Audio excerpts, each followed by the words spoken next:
नमस्कार, मैं हूं नीरज मिश्रा और आप देख रहे हैं देवभूमि। देश के प्रमुख उद्योगपति मुकेश अंबानी ने बद्रीनाथ धाम पहुंचकर भगवान बद्री विशाल के दर्शन और पूजन किए। इस दौरान उन्होंने बद्री केदार मंदिर समिति की व्यवस्थाओं एवं श्रद्धालुओं की सुविधाओं के लिए 5 करोड़ रुपए की धनराशि दान स्वरूप प्रदान की। मंदिर समिति ने उनके इस योगदान के लिए आभार व्यक्त किया। अंबानी के आगमन के दौरान धाम में श्रद्धालुओं और स्थानीय लोगों में उत्साह का माहौल रहा।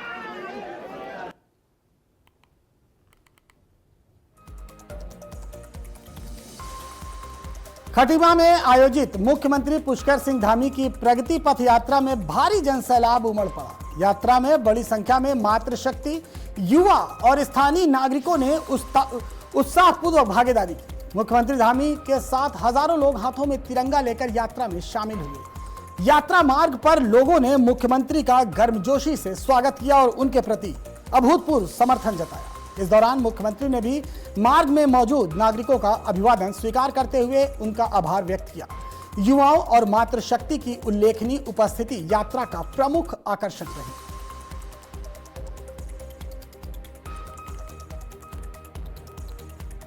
उधम सिंह नगर के खटीमा स्थित नगला तराई में मुख्यमंत्री पुष्कर सिंह धामी ने अपने निजी कृषि क्षेत्र में जुताई करते हुए दिखाई दिए।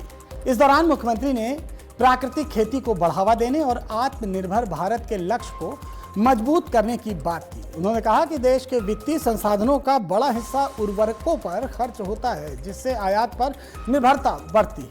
मुख्यमंत्री ने बताया कि उन्होंने अपने पैतृक खेतों में प्राकृतिक खेती की शुरुआत की, जिससे कि मिट्टी की सेहत और उपजाऊपन में सुधार होता है। तस्वीरों में देखिए किस तरह से मुख्यमंत्री धामी अपने खेत में कृषि कार्य कर रहे हैं।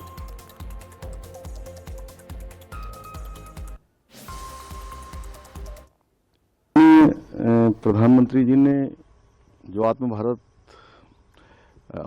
भारत का संकल्प लिया है, वो संकल्प हम सभी देशवासियों के लिए उसको आगे बढ़ाना है।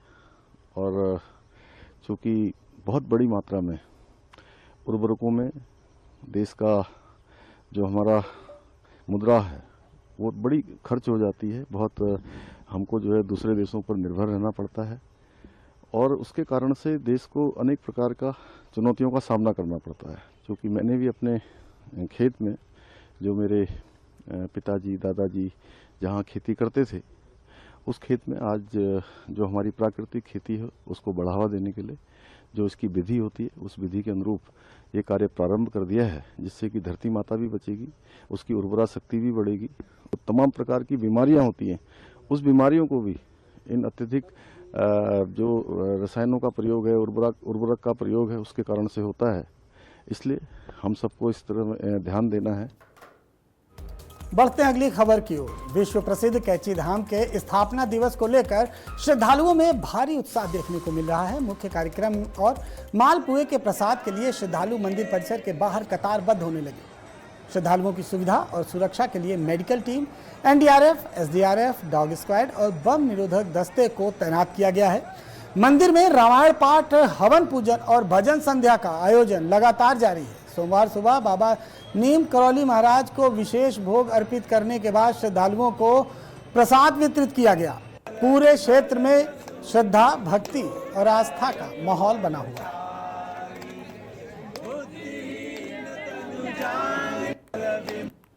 गत वर्षों की बात जब से ये मंदिर बाबा का फंक्शन चला आ रहा है, हमेशा एक ही रीति से चला आता है।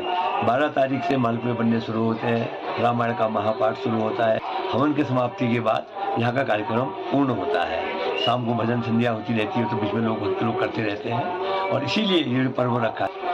आने वाले भक्तों से तो हमारा तो कुछ कहना नहीं है। बाबा जिसको बुलाते हैं वही आते हैं और हर साल आप खुद ही देख रहे हैं कि भीड़ हर साल बढ़ती आ रही है। यही बाबा का आस्था भी है, लोग बाबा की आस्था रखते हैं और यही बाबा का सब लोगों पे कृपा है।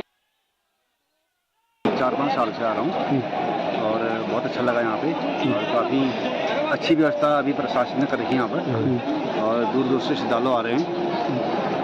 बहुत बढ़िया लग रहा है, काफ़ी अच्छा है। और इस चैनल के माध्यम से मैं कहना चाहता हूँ कि आप लोग भी जीवन में एक न एक बार बाबा के दर्शन अवश्य कीजिए।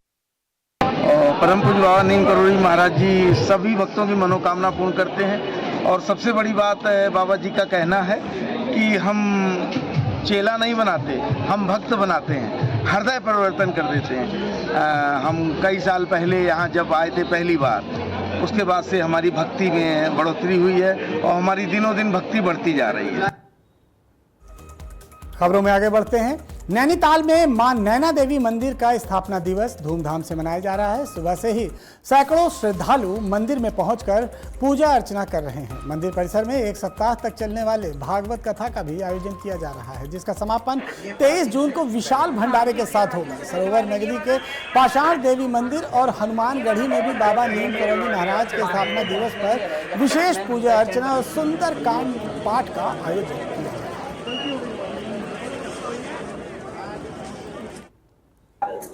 प्रातः 5 बजे से यहाँ पर श्रद्धालु बढ़ चढ़कर दर्शन कर रहे हैं और मंदिर समिति द्वारा प्रसाद वितरण की समुचित व्यवस्था की गई है। 800 से ज्यादा वाहन छोटे बड़े मिलाकर, जिसमें रोडवेज, केमू और निजी क्षेत्र की बसें शटल सेवा के तौर पर लगाई गई हैं। छोटे मैक्स वाहन भी हैं। उनसे श्रद्धालुओं को तीर्थ तक पहुंचाने के प्रबंध किए गए हैं। श्रद्धालुओं में बढ़ चढ़कर उत्साह है। कतार में शांतिपूर्वक वो अपना आराध्य का दर्शन कर रहे हैं। देहरादून के गढ़ी कैंट क्षेत्र स्थित प्रसिद्ध पर्यटन स्थल गुच्चू पानी में वीकेंड के दौरान पर्यटकों का भारी भीड़ देखने को मिली। ठंडे और स्वच्छ पानी, प्राकृतिक गुफाओं और मनमोहक वातावरण का आनंद लेने के लिए बड़ी संख्या में पर्यटक यहां पहुंच रहे हैं। पर्यटक ड्रोन के जरिए फोटोग्राफी और वीडियोग्राफी कर यादगार पलों को अपने कैमरे में कैद कर रहे हैं। बढ़ती पर्यटकों की संख्या से स्थानीय दुकानदारों और व्यापारियों में भी उत्साह देखने को मिल रहा है। वहीं पर्यटक स्वच्छता और पर्यावरण संरक्षण का भी संदेश दे रहे हैं। पर्यटन स्थल को साफ सुथरा बनाए रखने की पर्यटक को अपील कर रहे हैं कि यहाँ पर साफ सफाई लगातार करते रहें। यहाँ के बारे में बहुत सुना था देहरादून के लिए, तो यहाँ पे फर्स्ट टाइम आया हूँ मैं अपनी फैमिली के साथ। बहुत ही अच्छे व्यूज़ हैं, बहुत ही अच्छा है। बट यहाँ पे जो पब्लिक है जो बहुत गंद, स्वच्छता का ध्यान रखें प्लीज़। यहाँ पे इंजॉय करें, आगे जो भी है अपना इंजॉय है फैमिली के साथ, मस्ती करें। जो भी व्यूज़ हैं बहुत अच्छा लगा। Thank you. यहाँ सेकंड टाइम विजिट कर रहा हूँ। मतलब पहले जब आया था तो वीडियोस वगैरह देखी थी, अब जब आया हूँ तो सच में अच्छा लगता है। फैमिली को लेके आया साथ में, पहले अकेले आया था दोस्तों के साथ, अब फैमिली के साथ आया हूँ। मतलब ये एक्सपीरियंस ऐसा है, अभी नेचर अच्छा है, बहुत ही अच्छा, मतलब नेचर वाइब्स है, देखने के लिए बहुत कुछ है देहरादून में। रोबर्ट्स केव भी काफ़ी अच्छी है, ज़ारों को विजिट करना चाहिए, बहुत बढ़िया जगह है। प्रशासन की बढ़िया व्यवस्था है, सारे बढ़िया सड़कें बनी हुई हैं, ठीक है, सिग्नल बढ़िया बने हुए हैं, सब कुछ बढ़िया है, पार्किंग की व्यवस्था पूरी है, सारा कुछ प्रशासन की व्यवस्था भी पूरी है। वक्त है अगली खबर की ओर। खटीमा स्थित पूर्णागिरि मंदिर परिसर में मुख्यमंत्री पुष्कर सिंह धामी ने प्रधानमंत्री नरेंद्र मोदी के 12 वर्ष पूर्ण होने के अवसर पर स्वच्छता अभियान चलाया। इस दौरान उन्होंने मंदिर परिसर में साफ सफाई की और एक पेड़ मां के नाम अभियान के तहत पौधारोपण भी किया। मुख्यमंत्री ने प्रदेशवासियों से स्वच्छता को जन आंदोलन बनाने और पर्यावरण संरक्षण के लिए अधिक से अधिक पौधे लगाने की अपील की। उन्होंने कहा कि स्वच्छ और स्वस्थ उत्तराखंड का निर्माण जन भागीदारी से ही संभव है। तस्वीरों में देखिए किस तरह से मुख्यमंत्री धामी साफ सफाई कर रहे हैं, वृक्षारोपण कर रहे हैं।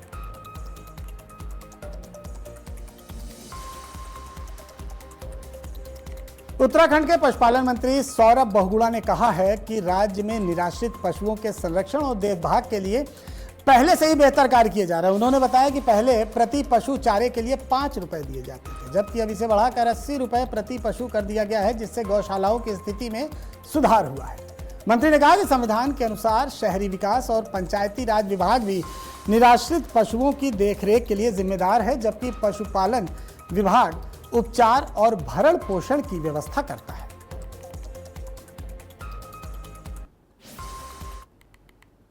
शेड्यूल, भारत के संविधान के शेड्यूल 12 में स्पष्ट लिखा हुआ है कि नगर निगम और पंचायती राज में, जो पंचायत में जो आवारा पशु घूम रहे हैं, उसका पूरा जो देखरेख से लेके उनकी देखभाल करना, ये नगर निगम और पंचायत का है। एनिमल हस्बेंड्री विभाग का जो मत है वो बहुत क्लियर स्पष्ट है कि जो हमारे साथ जो गौशालाएँ चलती हैं, हमारा जो लोगों का जो जानवर हैं उनका उपचार करना और जो गौशालाएँ चलती हैं उनका भरण पोषण करना है।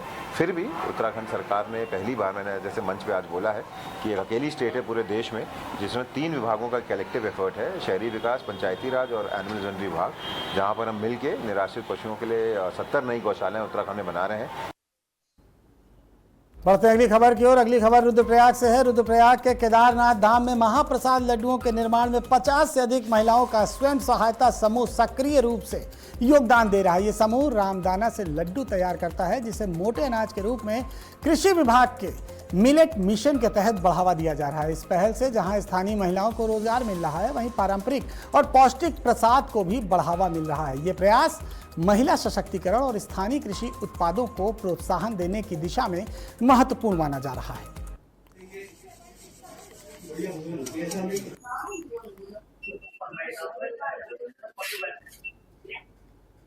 ऋषिकेश में 4 धाम यात्रा को लेकर गढ़वाल कमिश्नर आनंद स्वरूप ने बताया कि यात्रा सुचारू रूप से चल रही है और अब तक लगभग 50 लाख श्रद्धालुओं ने रजिस्ट्रेशन कराया है, जबकि 35,66,000 से अधिक यात्री दर्शन कर चुके हैं। यात्रा अपनी वो पूरी कर चुके हैं। उन्होंने बताया कि शुरुआती भीड़ की तुलना में अब स्थिति सामान्य है और श्रद्धालु आसानी से दर्शन पा रहे हैं। ट्रैफिक प्रबंधन के लिए 18 होल्डिंग एरिया बनाए गए हैं।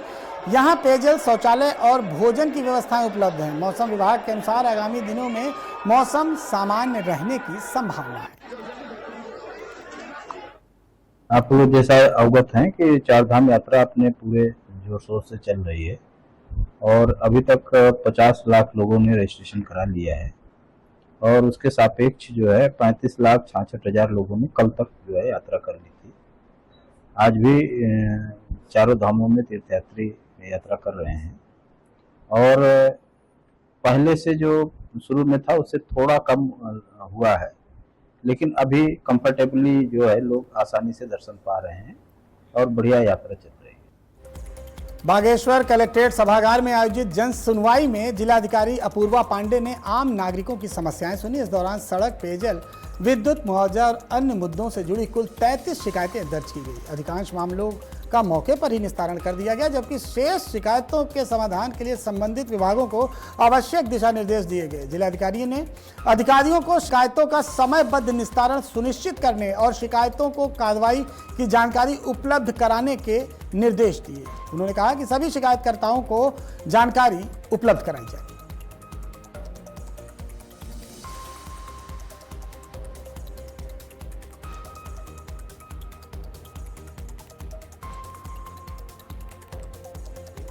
बरसात के मौसम की शुरुआत से ही पहले जलीय आबादी वाले क्षेत्रों का रुख करने लगे हैं। लक्सर वन क्षेत्र की टीम ने 2 अलग अलग स्थानों से मगरमच्छों का सफल रेस्क्यू किया है। पहला मगरमच्छ नियामतपुर गांव में श्रवण कुमार के खेत में और दूसरा खेड़ी कला गांव में कृष्ण कुमार शर्मा के घर में घुस गया था।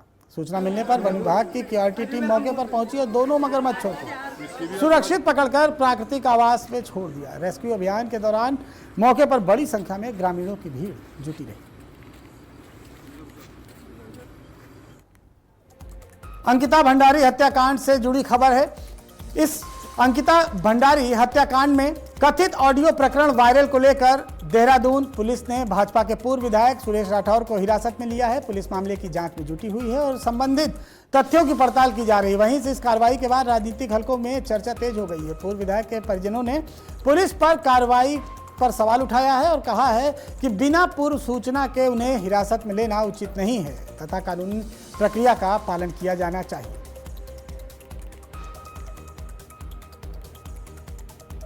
बढ़ते हैं अगली खबर की ओर। विकासनगर के सहसपुरा क्षेत्र स्थित बुद्धि गांव में रिश्तों को शर्मसार करने वाली घटना सामने आई है, जहां एक और सगे भाई ने अपने ही भाई की हत्या कर दी। घटना के बाद इलाके में सनसनी फैल गई। बड़ी संख्या में ग्रामीण मौके पर एकत्र हो गए। सूचना पर देहरादून पुलिस ने त्वरित कार्रवाई करते हुए मात्र 1 घंटे के अंदर आरोपी को गिरफ्तार कर लिया। पुलिस मामले की गहन जांच कर रही है और हत्या के पीछे के कारणों का पता लगाने में जुटी हुई है।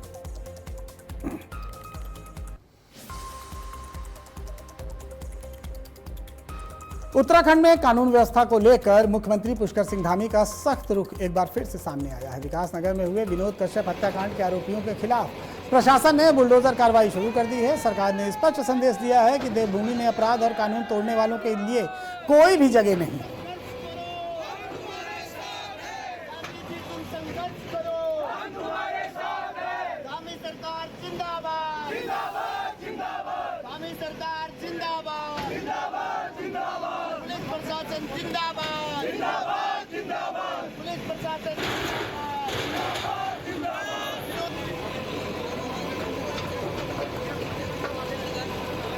बढ़ते हैं अगली खबर की ओर। देहरादून के सहसपुर क्षेत्र के बैरागीवाला गांव में खेत में पानी छोड़ने को लेकर हुए विवाद में एक व्यक्ति की मौत के बाद पुलिस ने बड़ी कार्रवाई की है। एसएसपी देहरादून के निर्देश पर गठित टीमों ने 4 नामजद आरोपियों को गिरफ्तार कर लिया है, जबकि अन्य आरोपियों की तलाश में दबिश दी जा रही है।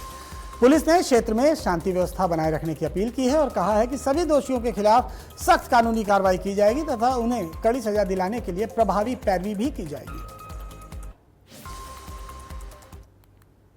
बैरागीवाला सहसपुर थाना क्षेत्र में सिंचाई के पानी को लेके 2 पक्षों के बीच में आपसी विवाद काफी बढ़ गया था, जिसमें एक पक्ष द्वारा हावी होकर दूसरे पक्ष पर जानलेवा हमला किया गया, जिसमें विनोद कुमार उनको हॉस्पिटल ले जाया गया, लेकिन वहां मृत घोषित किया गया। इसमें कुछ चोटिल भी हुए थे। पुलिस के द्वारा तत्काल विभिन्न संगीन धाराओं में पंजीकृत करते हुए 12 नामजद और 30 से 40 अज्ञात लोगों के खिलाफ अभियोग पंजीकृत किया गया। उत्तराखंड अधीनस्थ सेवा चयन आयोग द्वारा आयोजित स्नातक स्तरीय प्रतियोगी परीक्षा देहरादून जनपद के 116 परीक्षा केंद्रों पर शांतिपूर्ण और सकुशल संपन्न हुई। परीक्षा की पारदर्शिता और सुरक्षा सुनिश्चित करने के लिए वरिष्ठ पुलिस अधीक्षक के निर्देश पर सभी केंद्रों पर पर्याप्त पुलिस बल तैनात किया गया था। अभ्यर्थियों की सघन जांच के बाद ही परीक्षा केंद्रों में उन्हें प्रवेश दिया गया। पुलिस अधीक्षक नगर, ग्रामीण और क्षेत्राधिकारियों ने विभिन्न केंद्रों का निरीक्षण किया और सुरक्षा व्यवस्थाओं का जायजा लिया। वहीं पुलिस टीमों ने परीक्षा केंद्रों और आसपास के क्षेत्रों में लगातार निगरानी रखकर अवांछनीय गतिविधियों पर भी अपनी पैनी नजर बनाए रखी। बढ़ते हैं अगली खबर की ओर। अगली खबर गढ़वाल से है। गढ़वाल के देवरिया ताल चोपता ट्रैक मार्ग पर रास्ता भटक जाने से घने जंगल में फंसे 5 ट्रैकर्स को एसडीआरएफ, स्थानीय पुलिस और डीडीआरएफ की संयुक्त टीम ने सकुशल रेस्क्यू कर लिया। आपातकालीन सेवा 112 के माध्यम से सूचना मिलने पर एसडीआरएफ पोस्ट से उप निरीक्षक धर्मेंद्र सिंह पवार के नेतृत्व में रेस्क्यू टीम तत्काल मौके पर पहुंची। संयुक्त टीमों ने दुर्लभ जंगल क्षेत्र में सर्च अभियान चलाया और सभी ट्रैकर्स को खोज निकाला और सुरक्षित मार्ग से बाहर लाकर रोड हेड तक पहुंचाया। इसके बाद सभी को सकुशल जिला पुलिस के सुपुर्द कर दिया गया।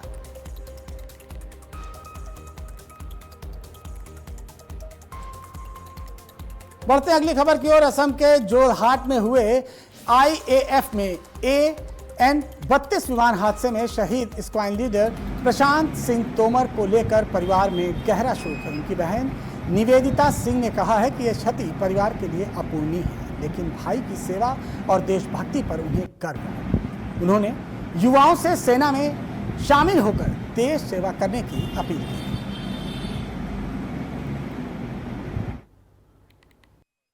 ये घटना किसी के भी लिए होती बड़ी दुखद है। हमारा एक पर्सनल क्या है, कैसा वॉइड क्रिएट हो गया जो कभी फिल ही नहीं हो सकता।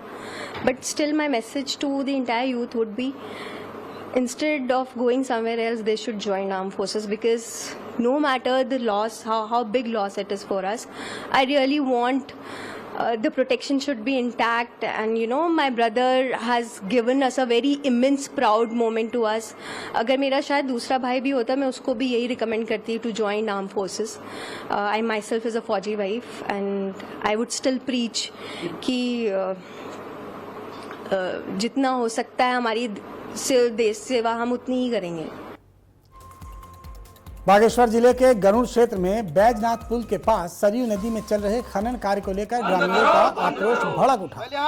तेलीहाट गांव के दर्जनों ग्रामीण नदी में उतरकर मौके पर चल रही पॉकलैंड मशीन को बंद करा दिया। ग्रामीणों का आरोप है कि अवैध और अवैज्ञानिक खनन से सिंचाई व्यवस्था, पैदल मार्ग और कृषि भूमि को नुकसान पहुंच रहा है। वहीं प्रशासन ने मामले को गंभीरता से लेते हुए जांच के आदेश दिए हैं। एसडीएम गरुड़ के अनुसार खनन गतिविधियों की जांच के लिए टीम भेजी गई है और रिपोर्ट के आधार पर आगे की कार्रवाई की जाएगी।